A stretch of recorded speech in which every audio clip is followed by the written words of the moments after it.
Welcome back, you Mavericks. I'm Francis, your Chief Curiosity Maverick, and I'm here with Catherine Wells, our Chief Inspiration Mavericks, and we are your Mavericks of Senior Living.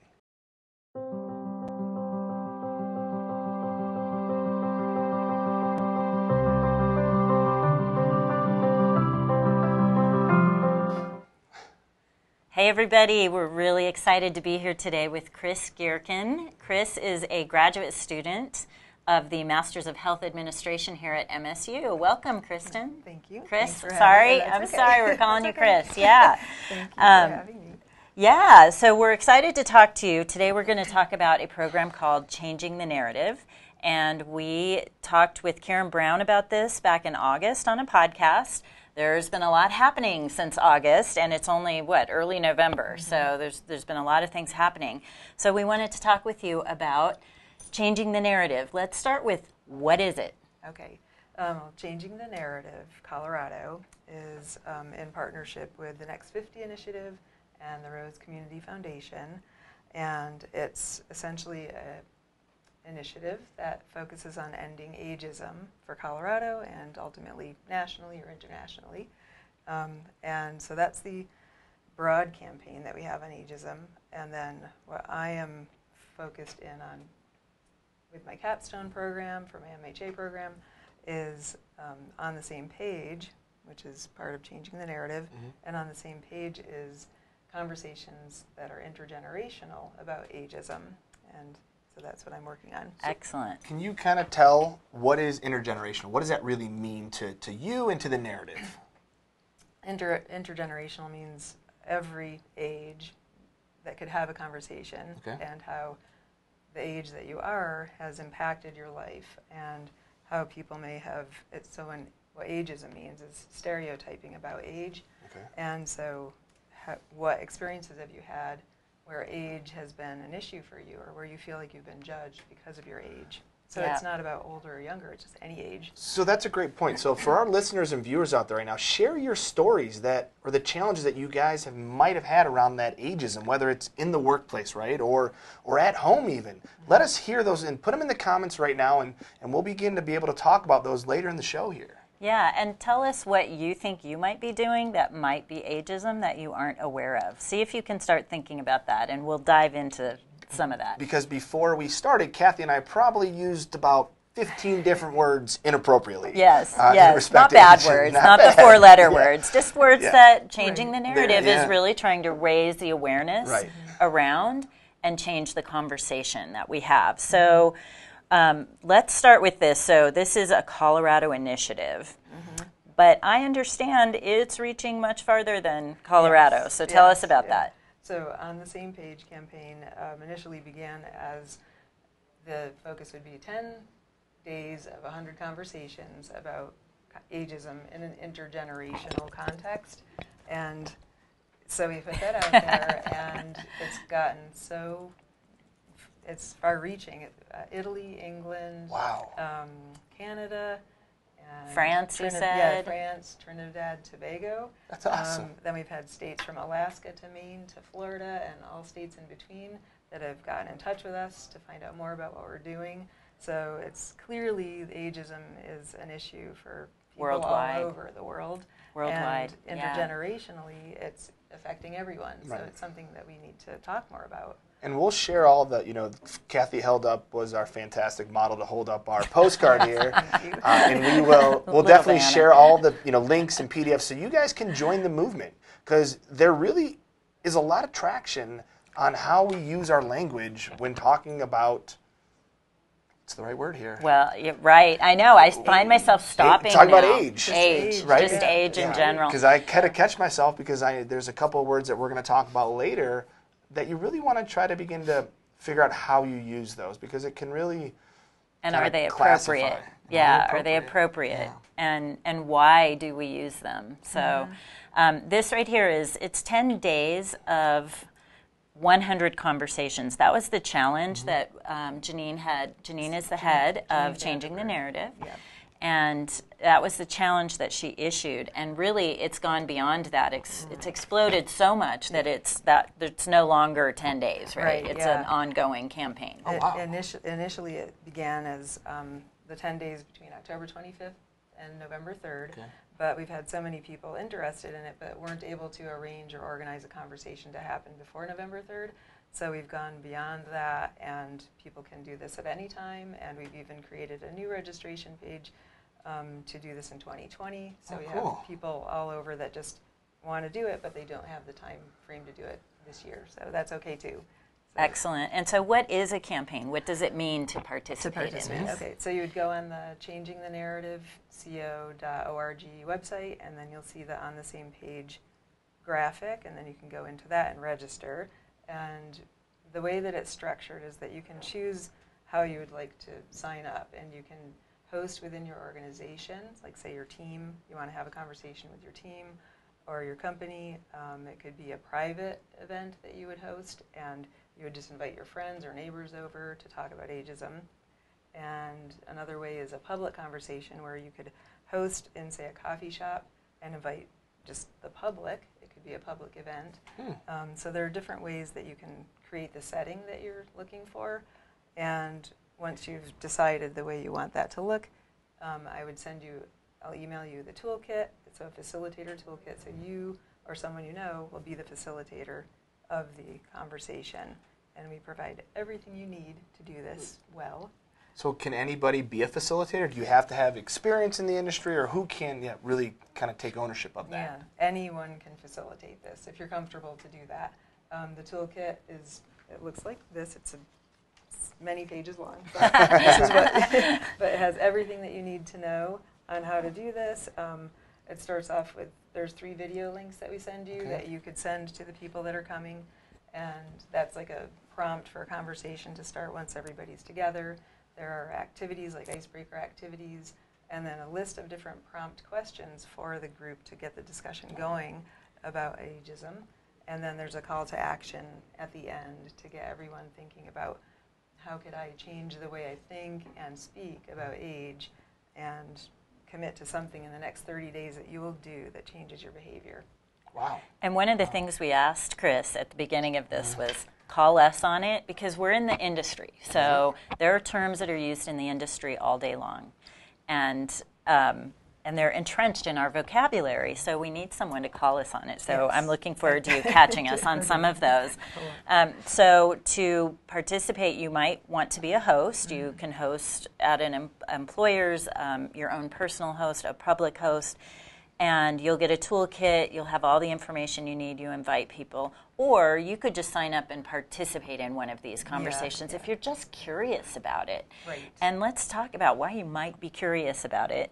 What is one of the things that one of your groups found out recently that's very interesting? Just a few days ago, one of the groups that hosted at their organization, what stood out for them the most in this group conversation was the word still. And the way it came out was that they were talking about how there was an older person in the group that said someone commented to them that they still travel, and that it's so great that they still travel. And it just highlighted for them that when you frame it in the context of saying that you still do something, it's as though the world is waiting for you to stop doing whatever it is that you do, and like not live anymore, or just not continue the interests that you had before. So I think that's fantastic. It never would have occurred to me that the word "still" used in that context would cause that. Never. Right? And then you had a follow-up to it, which was, great. Are you? I know. Are you okay? Are you sure? Oh, yeah. Are you sure? Yeah. Are you sure you want to go skiing? Yeah. Are you sure you want to go for that walk? And you don't even think about it. I think it comes from a place of concern, right? That you ask that question. But would you ask someone that's not an older adult that question? Are you sure you want to go play basketball, or are you sure you want to go swimming? Something like that. Right. Yeah. It's definitely limiting language. Even me sitting here right now, I'm like having to pause a lot more when I'm talking to you, because I don't want to use the wrong word. I did that multiple times in our conversation right before we went live. Well, yeah. When you talked, one of the things that we talked about earlier was in hiring people, right? Yeah. And just thinking about if someone has the skills and qualifications for a job, age should be irrelevant. It doesn't matter if they're in their 20s or if they're in their 70s. Right. So something to be aware of. And I started to say, but if they're in their 70s, they might not have, and I'm thinking the stamina, the, whatever, and you really busted me on that, which was fantastic. Like, how do you know until you meet them? I know some 70-year-olds who are healthier than I am, very spry. Is that a bad word, spry? But it's trying to figure out, because I still believe that, I got into our, I guess, long-term care, because I don't know what else to call it, long-term care industry. Right. Yeah. Because I always feel there's value to be added by those that have gone before you. And it's our job to listen to them in whatever capacity that they have. And I think that's what part of this is, right, is the intergenerational, is to learn from one another, right? Right, in both directions. Right. Because it isn't only older people teaching younger people their knowledge or sharing their experiences. It goes in both directions or all directions. Everybody has something to bring to the table, and we all have different experiences in our lives and backgrounds, and all of us can learn from one another. And age isn't the focus of that. Right. And, as 89-year-old can learn something from a 5-year-old, I have a 92-year-old grandmother. I have a daughter who's 3.5 and a son who's 2, and when she interacts with them, it's just this joy, this pure natural joy that occurs between both of them. It's like, Gigi, can you do this? Or Gigi, give me candy, basically. Right. Give me candy. Soon it'll be, give me money. She's going to go to Dad first. When Dad says no, she'll go to Grandma or Mimi. When Mimi says no, she'll go to Gigi. Okay, all right. We have a hierarchy. Yeah, you have a hierarchy about it. But it's that idea, though, of, I think sometimes with our spread out society or culture, we lose that intergenerational, right? Like, and that was the bedrock for most cultures for a long time. Right. Yeah, most cultures had multi-generations living together in one household. Right. So everybody was aware of all the different experiences.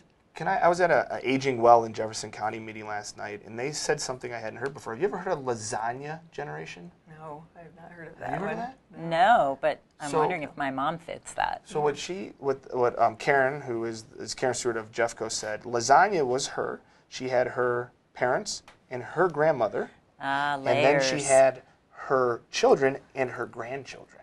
Oh, taking care of layers. Well, and some of them were in the same house. Yeah. They were like so that's what she's like, I'm not the sandwich, I'm lasagna. I'm like, what are you talking about? I really like that. And I think, there's all kinds of studies on the impact on dementia and quality of life for people who are of older age living with dementia, living with young children in the same household. Obviously, there's someone in the middle there, the sandwich generation, but there's a lot around that. Right. So one of the words that we hit all the time, and I'll show you here, and we'll put this in the show notes because this is a lot of text, but this is really interesting. It's a QuickStart guide with some words that we use today that maybe we could change. Okay, so we're in the industry, senior. Senior care. We're gonna, whatever. They're a senior. I read an article this morning that actually called them senior citizens, and I was appalled. I'm like, we don't call them senior 20 citizens. times in that article, right? They Yes. kept repeating it over Yes. and over. Right, yeah. Yes. Which is an important thing to be aware of, right? Yeah. Like within the media and our own organizations and just our own life, the words that we're choosing to use and how much they're perpetuated. So we all have a choice, and we have the power to shift that. So one of the things I asked you was, but when I talk about seniors, I am talking about a certain group. I know what that is. Some of the words that are offered here are like older people or Americans or just not age defining at all or much. But if I say a senior, I know what I'm talking about, and the world knows what I'm talking about-ish. If I say older adult, that widens that so much. Right. So talk to me about that. Well, why would it matter if they are framed, if you say older adult, that should be okay too, right? So if you're saying senior, what is it that distinguishes that as being separate from older adult? And why do you need to have something that's attaching an age range to it? And when you think about age, the way that age comes into play are more for policies or laws that we have, say Medicare eligibility or drinking at age 21 or things like that. But in general, like just, age shouldn't be as relevant as it is or so focused on, you know. Do you think the long-term care industry is the biggest culprit and reason we perpetuate the words that were kind of our ageism, that the words like senior, elderly, do you think we in the long-term care field are just actually making it worse? I don't think it's necessarily the field that's doing it. I think it's a lot attributed to the media and the culture that we've built around it all, and we've just gone along with it. And the fact that we're questioning it now, we're standing back and creating initiatives such as this, is just bringing awareness to the language that we've always used. Just think of gender things, you know, in the past, boy and girl or male, female, like that was so limiting, and everything has shifted into such a broader direction. And everything, in my opinion, is more on a spectrum in life in general, including age. So somebody that's 80 could have the energy of a 20-year-old, and a 20-year-old could have the energy of a typical stereotyped 80-year-old, right? So be aware of just rethink how we have, you know. So the other side to that too is our lifespan has almost doubled since the 1900s.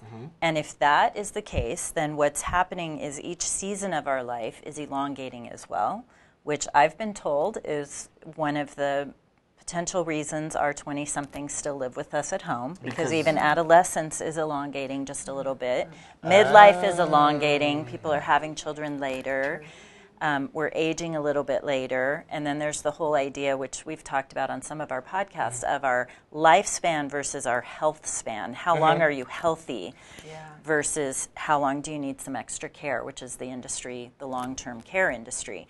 So just factoring all of that in, there's so many things that are happening. And when you said the word spectrum, that really hit me, because our spectrum used to be this, and now it's actually this. So where are we on that? Right. And what does that look like? And this is the first time in history of humans that it's been this way, that people are living this long. And so clearly we have not designed tools to accommodate this experience for all, you know, so many we're people forging paths. Yeah, exactly. Even language, I mean, language too, we have to forge new language to talk about the increased longevity, right? And because I'm trying to think of how, I see what you're saying, is the age of someone shouldn't necessarily put a certain label on them. Right? Right. Because you could make improper assumptions. Someone that is in their 80s, well, why are they doing that? Well, because they want to, right? Right, exactly. And so why would it matter if they're 80, 60, 40, or 20? Exactly. And is that the big challenge of what you want to do with these conversations, is really challenge how we think about age, or how we talk about it, or both? Both. Think about it, talk about it, and then take action. Like, you know, help change things and change where you work. And say if you work in an organization and your HR department, are they really focusing on age for hiring or not, and just being aware of something as simple as that. Right, just, you know. And really thinking about what are we doing in our daily lives. Think about when you use the word senior or elder, what other alternatives could you use? And one of the problems, honestly, I have with the older adult as an alternative is we're so used to senior. It's one word. Are we lazy Americans? It feels like, okay, one more word in there. So it is evolving, no question. And I'm sure someone will come up with some mashup word for us to put in there. So that's a good challenge. Yeah. Throw out, come up with any of our viewers, listeners, if you're watching this on replay, make a comment of what you would like to see some of the language change to. We've talked about how elderly should go to older adult or older American, but put your own out there. Let's get a conversation started on different options for language that's out there. So I'll challenge all of our viewers, even on replay, put a comment out there about what you want to do to change the language. Yeah, talk to us. We love it. And another one that's on here is, some of you have heard this, especially if you're in the industry, the silver tsunami.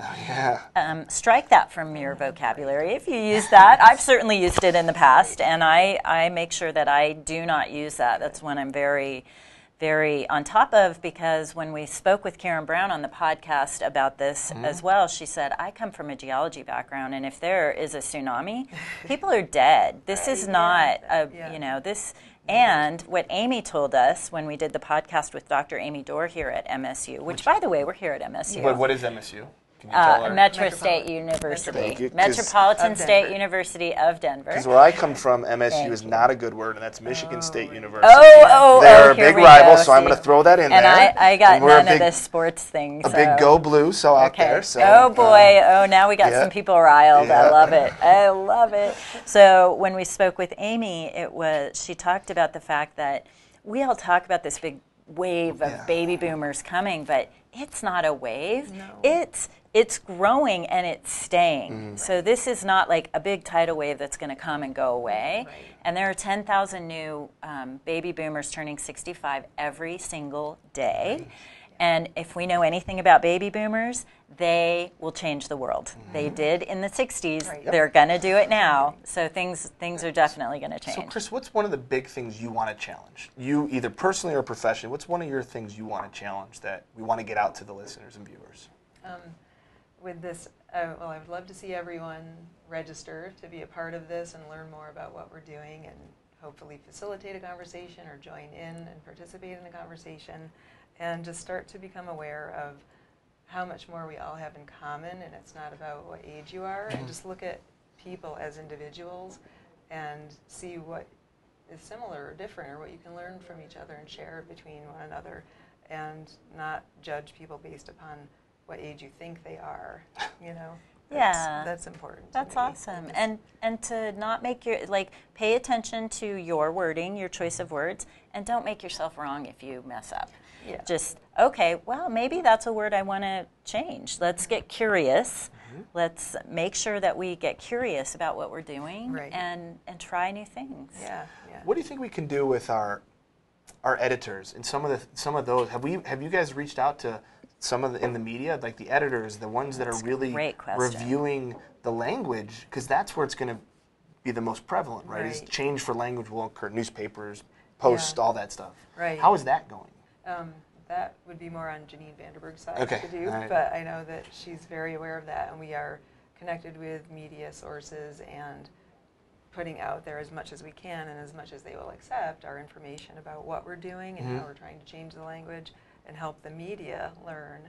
And the benefit is that there are a lot of people that agree with this and understand the limitations and barriers that language can instill in the movement of things. So I think the more people are aware, they'll think, oh, I want to do this in my organization or in my media company or whatever, right? Actually, one of the groups that is participating in this conversation is a marketing company. Oh, cool. And their intention is to have an intergenerational conversation and teach their clients about marketing and the language that they're using and to make sure it's not ageist. That's awesome.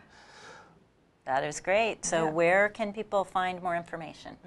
So if they can go onto the internet to changingthenarrativeco.org, you'll see the graphic that looks like this on the same page, campaign. And if you click into this, then you can go into register.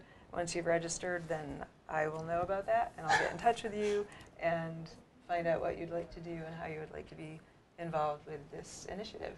And can conversations begin to be facilitated anytime, or how is that looking from like if someone registers today, how fast does it take them to be able to facilitate? If the length would take, like if you know of, say you wanted to do it within your organization, if you could put it together and get a room together and have your team meet, it could be done, in the next couple of days. Oh wow! I just could email you everything, so it could happen very quickly. But if you're trying to plan an event where you're inviting lots of people, then it could take weeks to just get enough people to register to come to your event. Okay.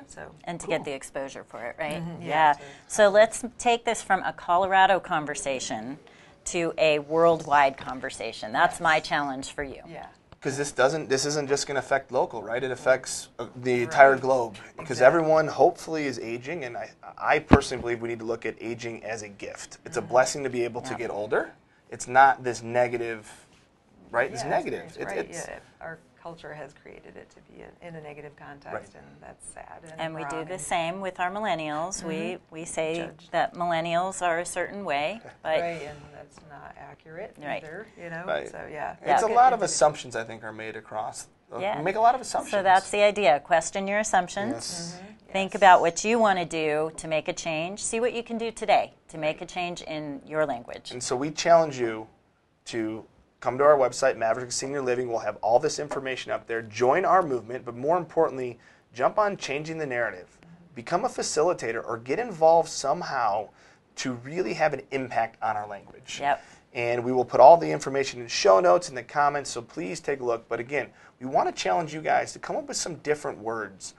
Challenge yourselves to begin to think about how we can define aging more general, more broad, and more intergenerational. And I want someone to come up with a new word for senior that we can all use. That's just one word. So And a new word for dementia as well, creative. too. And a new word for dementia. Good. Get creative. All right, get creative. So until the next challenge, I'm Francis Lagasse, your Chief Curiosity Maverick. I'm Catherine Wells, your Chief Inspiration Maverick. And thank you, Kris. Geerkan. Yeah, thank you all for having me here. Absolutely. This has been wonderful. Thanks so much. I appreciate it. Thank you. Until the next challenge.